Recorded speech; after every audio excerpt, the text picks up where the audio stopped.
इस वक्त हम मौजूद है जंतर मंतर पर, जहां पर किसानों की संसद चल रही है। हमारे साथ मौजूद है मेधा पाटकर जी, जो काफ़ी आंदोलनों में शामिल रही है, तो हम उनसे बात करेंगे। किसान संसद चल रही है, आज सुबह आपके समर्थन में, किसानों के समर्थन में राहुल गांधी और अन्य लोग भी आए थे, उनकी भी गिरफ्तारी कर ली गई है, क्या कहेंगे? देखिए, ये तो डरपोक सरकार है, ये कायरता का प्रतीक है गिरफ्तारी, और इसीलिए वो हर कोई जो व्यवस्था को चुनौती देता है उसको जेलबंद करते हैं। तो ये भी एक जनसंसद ऐसे कहे तो एक ऐसे रास्ते पर का कार्यक्रम है, लेकिन एक बड़ी चुनौती है व्यवस्था को। हम लोग अगर समांतर जनवादी संरचना निर्माण करेंगे तो आज ये जो राज्य का अधिकार भी नकार रहे हैं, वो ग्राम सभा का अधिकार क्या मानेंगे, वो आम जनता का अधिकार क्या मानेंगे? तो हमको अभी अलग सा समांतर मार्ग अपनी मंजिल तक पहुंचाने का अवलंबन करना ही चाहिए। राजनीति को चुनौती हम जन आंदोलनों की राजनीति से देते हैं, तो संसद को चुनौती हम जन संसद से दे देंगे। हम जन विधानसभा पीपल्स असेंबली खड़ी करेंगे। कई देशों में ये हुआ है। तो केवल ऑक्यूपाई वॉल स्ट्रीट जैसे हम यहाँ ऑक्यूपाई करेंगे और रास्ते पर ही बैठेंगे, ऐसा नहीं है। हम लोग एक इस देश की निर्णय प्रक्रिया, विकास के बारे में, खेती के बारे में, शिक्षा के बारे में, महिलाओं के, दलितों के, आदिवासियों के लिए जो अवकाश चाहिए, जो अधिकार चाहिए, उसके बारे में ये बदलना जब चाहते हैं तो वो बदलने का रास्ता क्या है? चुनावी राजनीति का ही रास्ता हम अपनाएंगे तो वो तो मूल्यहीन हो चुके हैं। वो इन्हीं की पूंजी पर चलती है, उसी का हिस्सा है ये 3 कानून लाना या 29 कानून वापस लेना। आप कई सारे आंदोलन से जुड़ी रही हैं, लेकिन इस बार देखा जा रहा है पिछले कुछ समय से कि जो भी अगर सरकार के खिलाफ बोलता है तो उस पर रासुका लगा दिया जाता है, या किसी अखबार ने लिख दिया तो उस पर छापा लग जाता है। तो जो प्रक्रिया है, जो मानसिकता है सरकार की, इस पर क्या कहेंगे? ये गलत है। ये राष्ट्रवाद की भी परिभाषा गलत करते हैं, राष्ट्रद्रोह की भी परिभाषा गलत करते हैं, और इसीलिए वो 120B तो हटाना ही चाहिए।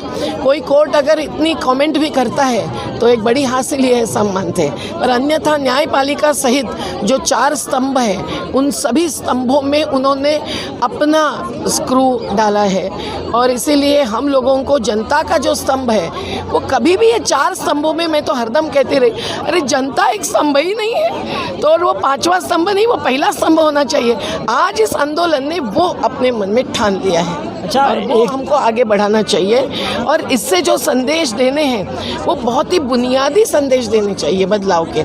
जैसे हम लोग खेती के प्रक्रिया में भी तकनीक कौन सी चाहते हैं? हम मशीनीकरण चाहते हैं, हार्वेस्टिंग मशीन्स आकर हमारी खेत मजदूरी छीनी जा रही है, नहीं चाहते। हम जैविकता चाहते हैं, हम ऑक्सीजन और खेती की अन्न सुरक्षा देने की कैपेसिटी क्या ख़त्म करना चाहते हैं? हम लोग सहकार चाहते हैं, न सरकारी न कॉरपोरेटी। हम सहकारी पद्धति पर नैसर्गिक प्राकृतिक संसाधनों का उपयोग हो, जिसमें रोजगार मूलकता हो, ये चाहते हैं। ऐसे बहुत सारी बातें हैं। हर संपत्ति में पुरुष और महिला का दोनों का अधिकार होना चाहिए, वो घर हो, जमीन हो, कुछ भी हो, ये हम चाहते हैं। तो ये सब चीज़ बात जीवन प्रणाली भी तय करेगी और राज प्रणाली भी बदलेगी।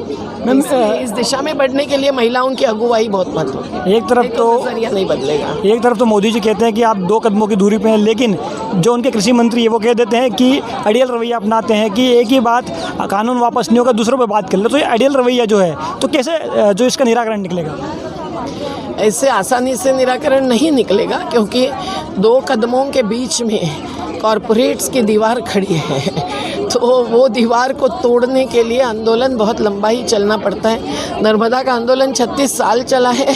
आज भी हमारे लोग अनिश्चितकालीन धरने पर बैठे हैं, और उस आजू बाजू के इंडस्ट्रीज़ में अभी हमारी यूनियंस बन गई।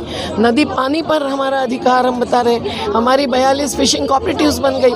तो ये हर एक क्षेत्र लेते हैं, एक मुद्दा चुनते हैं, तो उसके इर्द गिर्द में एक विचारधारा बनती है।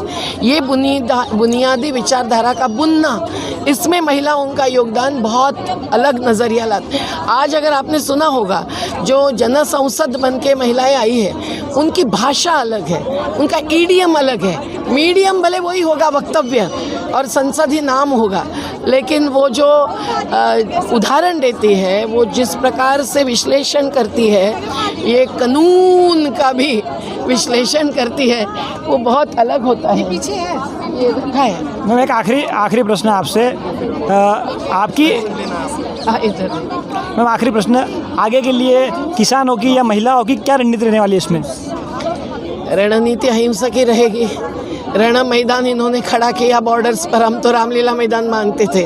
तो अभी रण मैदान भी केवल दिल्ली बॉर्डर्स तक नहीं, अखिल भारतीय स्तर पर ही फैल रहा है, फैल गया है। लॉकडाउन के कारण चित्र बहुत मुश्किल होता है सब जगह। अभी हमारे मध्य प्रदेश में हाईवे पर हमारा चल रहा है, 144 लगा रहे, पूरा दिन भर घोषणा चल रही है 144 लगा हुआ है, आप हट जाइए। बैठे सैकड़ों लोग, 3.5 साल से धरना चल रहा है और वेतन ले रहे हैं, मिल्स बंद है तो भी। तो हम लोग एक एक कदम कैसे आगे बढ़ते हैं ये हम ही को मालूम है। और इसमें पुलिस बल से न डरते हुए बैठना ये ज़रूरी है।